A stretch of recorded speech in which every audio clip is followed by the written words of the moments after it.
All right, Arc Music Festival. I was gifted a ticket to Arc from my homie Tay Tay. Tay Tay's who I've done some collabs with. We collabed on Tay Tay's Lullaby. We collabed on Pogo Stuck. We collabed on the bootleg remix of Wu-Tang Clan. We collabed quite a few times. She's a great homie. So she gifted me a ticket for my birthday. It was my birthday weekend. Now, this was back in like May. Days are going by. I'm kind of like forgetting about Arc. So I didn't really plan out my time at Arc at all. I really had no idea what I was gonna do. Like, I didn't reach out to anybody, and all of a sudden, like, it's the week of, and at that point, if you start reaching out to people, it's like, why didn't you reach out to me weeks ago or whatever?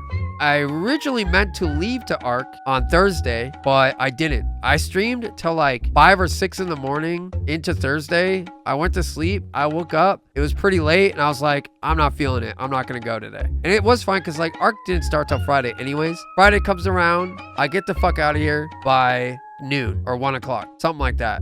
My time. I'm in Central Time Zone. The drive is supposed to take about 6.5 hours. I kind of just took my time getting there. So the 6.5 hour drive took me about 10 hours. So I arrive a little after 9. I park in the street, went inside, checked in, went upstairs. I'm exhausted. By the way, Arc during the day starts at like 2 p.m. and only goes till 10. So I was like, I pretty much missed the entire day one of Arc. I'm in my hotel room. I reach out to my friend, Steve Gerard. I go and hang out with Steve Gerard for a little bit. I've never met him in person before, and he's been on our label already a couple times. So it was cool to finally meet him in person. And he just showed me a bunch of unreleased shit that he's never gonna put out, which is sad, but whatever. I guess he's just old and jaded. His words, not mine. His words, not mine. I get back to the hotel, and I notice that no one at all is parked in the street. So I was like, oh shit, I guess I'm not allowed to park here after a certain time at all. So I pull into the hotel area. I walk inside like, hey, you guys have parking here? They're like, yeah, you can park in the ramp, but it's $54 a night. Wow. Okay. I guess I'm gonna just get reamed because what else am I supposed to do? I just want to go to bed. I paid the money for 2 nights. I go park my car. I go to sleep. Everything's good. Next morning, I wake up. I meet up with Tay Tay, her boyfriend, Jarvis, and some of their friends in their hotel room. And this is now Saturday. As I'm leaving the hotel, and I notice that my signal says SOS only. And I'm like, what the fuck? I don't have signal right now. I started restarting my phone a bunch of times, thinking that something was wrong with my phone. And I started asking people that were with me, like, hey, do you guys have signal? And they all had signal. And I was like, anybody with Verizon? And they're like, no, I'm the only one with Verizon, and I have no signal. So I'm like upset because I think my phone's broken, or I don't have signal with Verizon or something where I'm at. I don't know.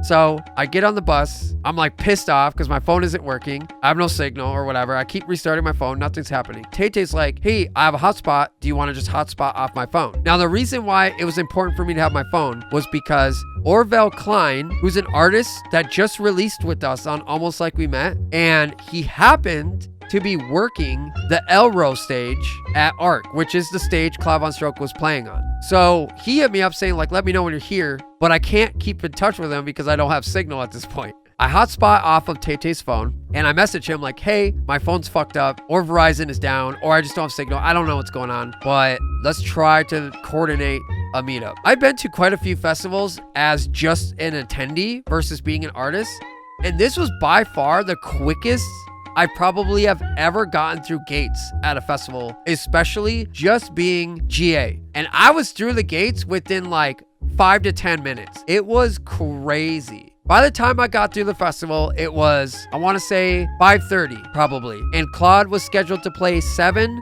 to 8:30. Tay Tay and all of us, like, we started walking around because she wanted to show me all the stages. Again, this is my first day there. I missed Friday. They were there the day before. So I'm walking around. They're showing me the stages. I caught a little bit of Ranger Truco. Then I went to 909 to catch DJ Heather because shout out DJ Heather, fucking legend. And then I asked Tay Tay, hey, can I hotspot off your phone again to message Orville? Hey, I'm here. I'll meet you at Elro, like left side or something like that. So her hotspot like keeps cutting in and out. So I just walk over to Elro and I go to the left side and I'm kind of just waiting, but I have no idea if he saw my message yet or if he's coming or anything. So after like 5 to 10 minutes of sitting at Elro, I don't see him. So I'm like, all right, fuck. I go back to 909, ask Tay Tay if I could hotspot again. And I see that he sees my message, but he replied saying, I have to work. Just find me. I'll be the cricket. That's Orville as Crickety Cricket. I walk up to him and he's like holding this thing on his back and shit. And I was just like, yo, this is sick, whatever. It's nice to meet you. I kind of like dap him up a little bit while he's, doing his thing. And then all of a sudden he's like, hey, I might be able to sneak you to the artist lounge because it's right behind this stage. And I was like, that would be cool, but like, I'm not expecting anything, And he's like, just find me when I'm done with this or whatever. Now I still don't have signal. I walk away, let him do his thing. I go back to 909 and I finish watching DJ Heather. And at this point, Tay is like upset because I keep having to use her phone. She's not upset, but she's like, do you want to just take my phone with you? Because I don't need it, whatever. So then I take it, I go back to Elro and I message Orville and I was like, hey, if you can't get me backstage, that's fine, but can you bring me an energy drink? So he comes back out, he finds me after a little while. He gives me a Ghost energy drink, which I've never had before. And I guess that was the sponsor of the event for energy, not Red Bull. It was Ghost. So he hands me the energy drink and then he's like, hey, do you want to see if I can get you backstage? If we go to the right side of the stage, in between the artist lounge and the stage, there's 2 gates. There's like one gate you go through and then it's like the Elro staff in their area where all their costumes are and where they're like getting ready to do whatever. And then past that, there's another gate that takes you to the artist lounge. So I have my long sleeve t-shirt on. Walking past the security next to Orville was pretty easy because they can't see my wrist anyways, and Orville has a band. They didn't really care, I guess. Then we walk past again to that second gate and I get into the artist lounge. Now at this point, Cloud One Stroke is playing in like 45 minutes. So I'm in the back, I hotspot from Ashley's phone again, and I text Jarvis. I made it backstage, I have her phone, does she care? I'm just gonna throw it in my bag. And he texts back saying, all good, have fun, network, do whatever. I didn't really meet very many artists that I didn't know. I met more like locals of Chicago and just people that like kind of work in the scene. Then eventually I like sit on a couch, I hotspot again, and this time I get smart and I look up to see if Verizon is just down, if that's the problem. And sure enough, it was. I think Verizon came back about 10 minutes before 7 p.m. before Cloud was playing, but whatever. So in the artist lounge, I can see the left side, aka the right side of the stage, but from my point of view in the artist lounge. And then there's the right side, aka the left side to the crowd or whatever. There's a person there checking bands for people to go through that area. So I was like, oh shit, I'm not gonna be able to do that. So I was like, fuck it, I'm just gonna go out to the crowd. Not a big deal. So I start walking out where I came through, but then I noticed that in between the gate to the artist lounge and the gate back to the crowd, you can actually get to the side of the stage. So I'm kind of like looking around, like there is stairs to get up on stage, but there is a staff member standing there to check bands. So I'm like standing there now contemplating like, should I just try to sneak on stage? Will they check me or not? I'm still wearing my long sleeve, whatever. So while I'm thinking about this, I text Jarvis, can you meet me at the rail so I could give Ashley her phone back? Because I'm not sure if I'm going to come out there just yet or whatever. Then out of nowhere, Mr. Orville comes up to me and he's like, yo, come with me. We're going on stage. So I quickly like follow him up the stairs and now I'm on stage. So then I text Jarvis back saying, never mind, I'm on stage now. So I still have Tay-Tay's phone. She's not getting it back. Claude just starts his set and I'm just chilling. Now, Claude had no idea I was there yet. I'm just like standing there. About 45 minutes kind of go by, and so far he has yet to play any Almost Like We Met tracks or any of my tracks. And I started to be like, maybe he's not going to play anything or whatever because it's a festival. Elro kind of has its own sound. But then all of a sudden I start hearing the comments bassline melody, and I knew that it was the remix because the bass line I made is a little bit off key on purpose. So I was like, holy shit, this is my remix. So at this point, I now make myself known. Yo, what's up? Like, I'm here to support your bitch ass. Welcome back, whatever. To everyone who kept asking me for the past month and a half, is Claude playing your comments remix? We now know that he is, which I wasn't expecting this at ARC. I was expecting other songs. So anyways, I walk up, I say, what's up? He's like, oh shit, like you're here. Now I'm like, he's playing the remix. I'm gonna like stand next to him and freak out because I'm freaking out right now. And that's what's happening. And there's points where Claude looks over at me and I'm just like vibing, like holy fucking shit. Like this is crazy. He's playing the remix.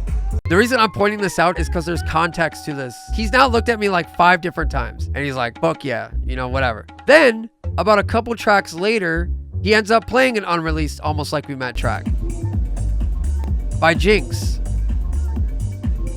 This is coming out in November, by the way. Okay, set is over. Now, there is one more set that Claude is doing at the after party. He has his own after party at Spy Bar, which I didn't know about till Wednesday night when I did my birthday stream and we saw the after parties and they were like sold out. My goal at this point is like the only person I could think of that might be able to get me into his own after party is Claude Von Stroke. I kind of wait for him to mingle with the people on stage and kind of get out of there. So at some point he like starts to come out and then he sees me and we start talking a little bit like, what's up, super sick ass set, whatever. And then he's like, I need to sit down, let's go back to my trailer. On the walk to his trailer, I was like, hey, what's up with this after party? Can you get me in? I didn't know about it. I'm sorry. My bad. I didn't know about it. Claude's like, sure. Turns to his tour manager and goes, hey, get Two Tails guest listed for Spy Bar tonight. I like chuckled a little bit, like, haha, you called me Two Tails, like, whatever. His tour manager's like,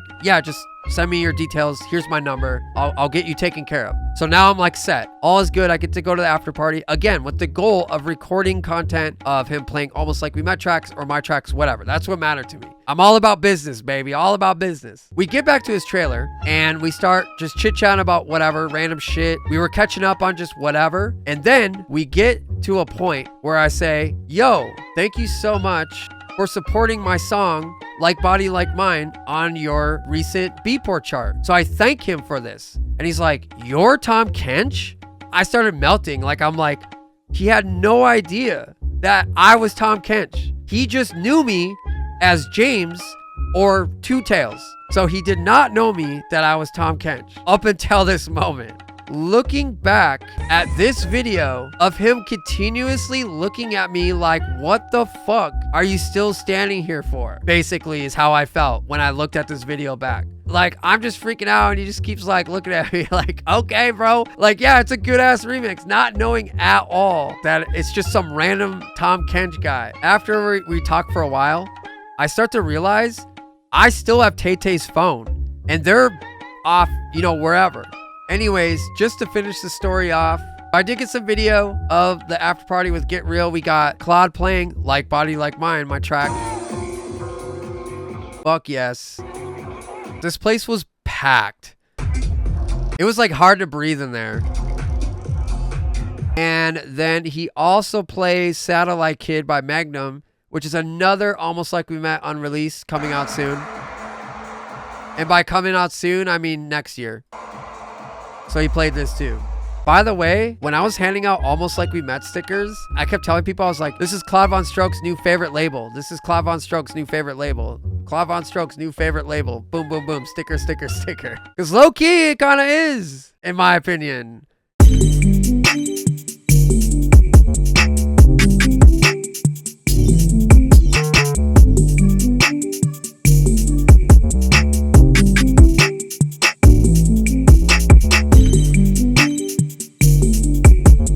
Why is this guy's name Tom Kench Music?